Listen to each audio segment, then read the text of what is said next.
Hai Sobat Kosa, sekarang ini kita ditanya dokter dan sekarang saya sudah ada gitu ya, di samping saya ada Dokter Hastuti Indra RSPA MSc. Selamat sore dokter. Sore. Sehat ya dokter ya? Alhamdulillah.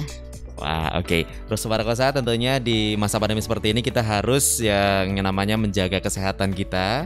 Dan kita juga harus mentaati protokol kesehatan ya. Dan ditanya dokter seperti ini, sekarang ini gitu ya, temanya adalah nutrisi anak selama pandemi COVID-19. Nah, Dokter Hastuti, dokter, saya pengen nanya, kira-kira nih, bagaimana cara menjaga imunitas pada anak di masa pandemi COVID-19 ini, dokter? Oke, kaitannya dengan nutrisi ya. Jadi pada masa pandemi ini kadang-kadang yang dikhawatirkan orang tua adalah anaknya sakit gitu. Jadi kita harus menjaga ketahanan anak-anak agar tidak mudah terkena sakit. Selain dengan protokol kesehatan yang baik, kita juga harus menjamin nutrisi pada anak-anak kita itu baik. Cuman mungkin kalau mau konsultasi ke dokter, waktunya ke dokter takut, ke rumah sakit takut, itu kita bisa melakukan membuka kembali buku pink pada anak-anak. Jadi di setiap anak yang lahir itu selalu punya buku panduan seperti ini. Di buku panduan ini nanti MPASI itu kan sejak umur 6 bulan. Di situ nanti akan diterangkan, apalagi yang terbaru yang warnanya biru, ini yang coklat ya, coklat yang sebelumnya yang biru, dan bahkan sampai secara detail nanti akan ditunjukkan nutrisi apa yang harus dipenuhi pada anak-anak.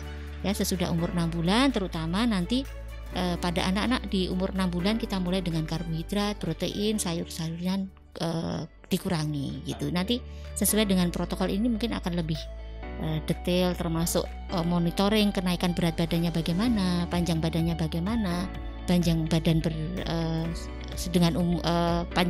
badan berdasarkan panjang badannya juga bagaimana, nanti akan terukur dengan baik. Berarti kuncinya adalah di buku pink ini ya. Jadi jangan sampai hilang kalau memang Anda melahirkan anak gitu kan, pasti diberikan buku pink ini. Jadi silakan baca-baca panduan bagaimana merawatnya dan juga memberikan nutrisi gitu ya dokter ya. Dokter, kira-kira untuk suplemen sendiri dokter, suplemen vitamin tambahan untuk meningkatkan imunitas anak pada masa pandemi COVID-19 ini menurut dokter yang harus ditambahkan seperti apa dokter? Jadi pada musim pandemi ini orang tua khawatir ya, selalunya mintanya dicarinya vitamin. Dok, minta vitamin dok agar anak saya tidak sakit dan sebagainya. Tapi sebenarnya hanya yang membutuhkan saja yang idealnya diberikan vitamin.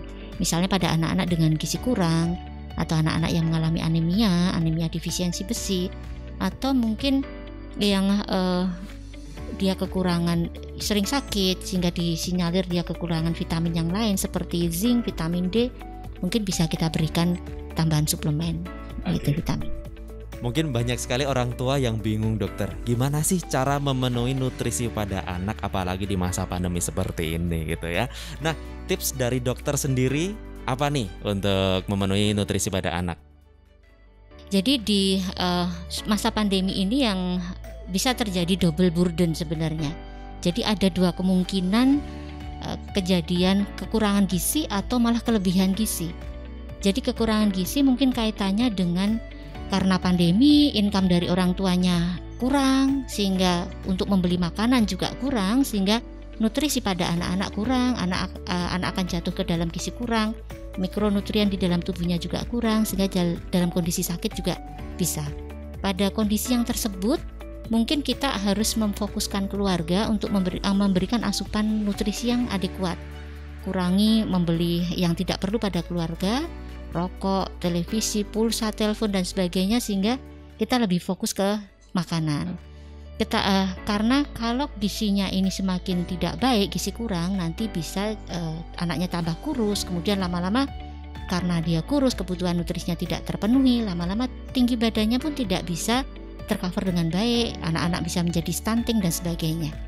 Yang selain gizi kurang, ternyata pada masa pandemi ini juga disinyalir nanti bisa menyebabkan pada kondisi ekonomi yang tidak terganggu, bahkan bisa menyebabkan anak itu mengalami kelebihan gizi.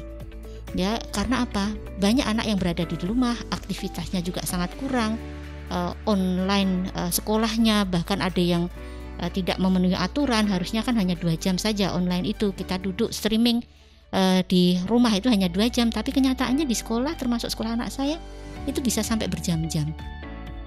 anak-anak duduk kurang aktivitas, kemudian di rumah mungkin orang tuanya memenuhi dengan segala macam makanan, tidak ada aktivitas, sementara kalori yang masuk banyak, berisiko obesitas pada anak.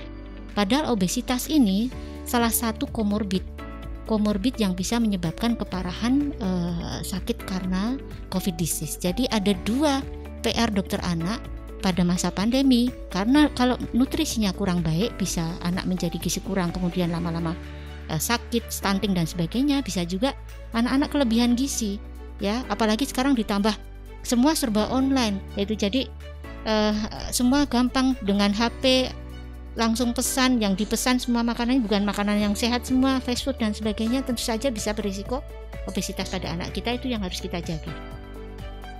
Berarti pentingnya menjaga nutrisi pada anak atau memenuhi nutrisi pada anak itu sangat penting, diawali dari peran orang tua sendiri ya dokter ya. Tentunya tadi kalau kata dokter harus mengurangi kayak rokok, dikurangi untuk sobat Rakosa mungkin yang sekarang ini masih merokok, apalagi di situasi pandemi seperti ini kurang bagus juga ya dokter ya. Oke, terima kasih Dokter Astuti. Kita akan ketemu lagi mungkin di Tanya Dokter di berikutnya terkait dengan anak-anak gitu ya. Dan untuk Anda Sobat Rakosa, pantengin terus di YouTube-nya Rakosa di Rakosa FM. Kita bakal ada beberapa pertanyaan-pertanyaan yang mungkin saja Anda juga pengen menanyakan, silahkan ditanyakan di kolom komentar berikut ini. Besok bakal saya tanyakan sama dokter. Terima kasih, bye-bye.